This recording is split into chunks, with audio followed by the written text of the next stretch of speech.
Pada era digital masa kini, aplikasi WhatsApp telah menjadi salah satu medium komunikasi utama dalam kehidupan masyarakat. Aplikasi ini membolehkan pengguna menghantar mesej, membuat panggilan suara dan video, serta berkongsi maklumat dengan pantas tanpa mengira jarak dan masa.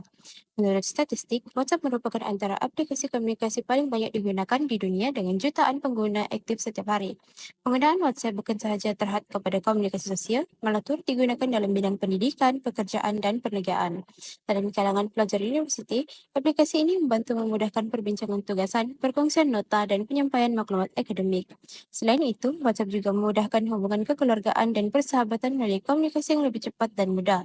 Namun begitu, penggunaan WhatsApp turut membawa perubahan terhadap penggunaan bahasa dalam komunikasi harian. Pengguna sering menggunakan bahasa ringkas, singkatan perkataan, emoji, serta percampuran kod antara bahasa Inggris dan bahasa Melayu ketika berkomunikasi. Menurut David Crystal, komunikasi digital telah menghasilkan gaya bahasa baharu yang lebih spontan dan tidak formal.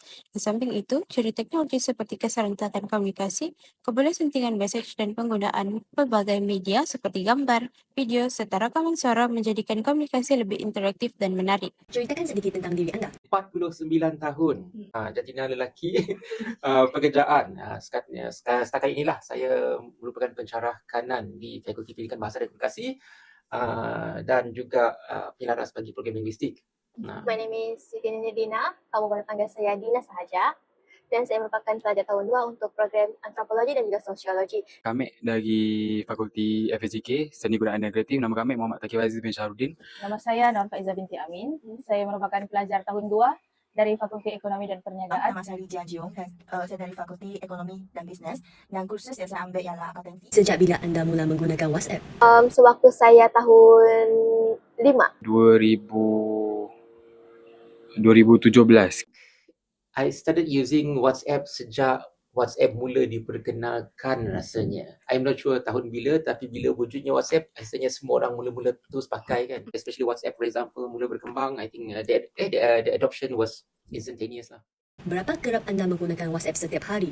Makin berusia, makin kerap. Sebab sekarang kita jadikan WhatsApp tu macam kita punya apps wajib yang dalam handphone. 3-4 jam gitu dalam sehari. Beratus kali pakai. Selalu because nowadays everyone's using WhatsApp, right? Yes. For students guna WhatsApp, family guna WhatsApp, colleagues guna WhatsApp, orang yang saya tak kenal pun WhatsApp. Dengan siapa anda paling kerap berkomunikasi menggunakan WhatsApp? Family, kawan, lecturer. Bayangkan di sini memang students lah yang ramai WhatsApp. Ramai sangat. Because this is not just for the courses, this is for the FYP, this is for example, you guys are teaching you guys this semester tu, masih juga you guys WhatsApp me, right? Apa jenis mesej yang paling kerap anda hantar? Teks. Teks lebih banyak. Stiker juga dia memainkan fungsi yang boleh menenangkan situasi. Adakah anda terganggu dengan mesej yang terlalu banyak? Dia bergantung dengan situasi. Mun kami orang time memang tengah pressure dengan assignment, memang imas. Yes, usually bila mereka merapu tu, I will just ignore. There are so many other texts that I have to look through, read, reply and so on. Selalunya merapu ni saya takkan tengok sangat lah. Bagaimana anda mengurus mesej yang tidak sempat dibalas? Biasanya bila ada chat yang saya tidak nampak tu kan, waktu malam saya memang akan scroll back sampai bawah. Okay, di situ saya akan reply balik, saya akan minta maaf. Saya tidak nampak terlalu banyak chat. Kami imas nangga simbol nombor dekat atas ikon WhatsApp tu. Kami imas nangga benda tu. So kalau macam masuk satu memang kami terus baca. Adakah anda lebih suka berkomunikasi melalui WhatsApp atau bersemuka? Mengapa? Personally, I think WhatsApp menjarakkan sebenarnya. Because once you WhatsApp, you tanya khabar pun melalui WhatsApp je. Dulu sebelum WhatsApp tak ada, kalau you nak tanya khabar, you jumpa orang tu personally. I think it's better if you jumpa orang tu, you engage with them, berborak-borak face to face. I think that is mengeratkan lagi. WhatsApp, hi, okay kah? Okay, done. So how is that erat? Yes, you keep in constant contact, tapi the engagement tu kurang. Adakah WhatsApp membantu memudahkan komunikasi harian anda dengan orang lain? Aplikasi ni dia membantu kita untuk bagi tahu information lah, walaupun kita jauh. Contoh, berbeza tempat, negara ataupun apa semua tu, kita still boleh chat, kita boleh call, kita boleh visit. So aplikasi ni sangat memudahkan kita lah untuk menerima sesuatu perkara. Sangat bantu sebab lagipun kita sekarang kan dah jauh kan daripada family. Ya, sangat membantu. Kadang-kadang kalau tak ada WhatsApp, contohlah saya pakai message macam dulu, kena bayar kan 20 sen sekali hantar message.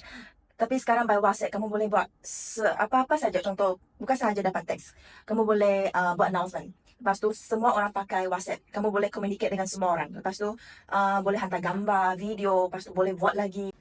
WhatsApp it's out of necessity because I do have friends di semenanjung Malaysia contohnya. So ya, takkan nak beli bersemuka kan. Nak tak nak WhatsApp. But if I were to choose, it depends on who am I messaging with. Kalau with friends, I would like to have it face to face lah. Lempar-lempar, borak-borak gitu-gitu. Pada pendapat anda, adakah WhatsApp membantu mengeratkan hubungan dengan orang lain? Wajar sebab dia dapat hubungkan kita antara satu sama lain tak kira jarak. Kita daripada Sarawak ke, daripada even negeri lain sekalipun, kita still boleh keep in touch dengan ada apps ni. Ya, memudahkan sangat hidup kita sebab kita boleh berkomunikasi dengan orang-orang sekeliling walaupun kita duduk berjauhan, dia masih juga dapat mengeratkan kita punya hubungan lah. In terms of kalau dia jauh-jauh tu mungkin, but tapi if close friends, for example close friends dari di kawasan yang sama, if you just WhatsApp, no, I don't think dia mengeratkan. I think you still need that face to face punya interaction.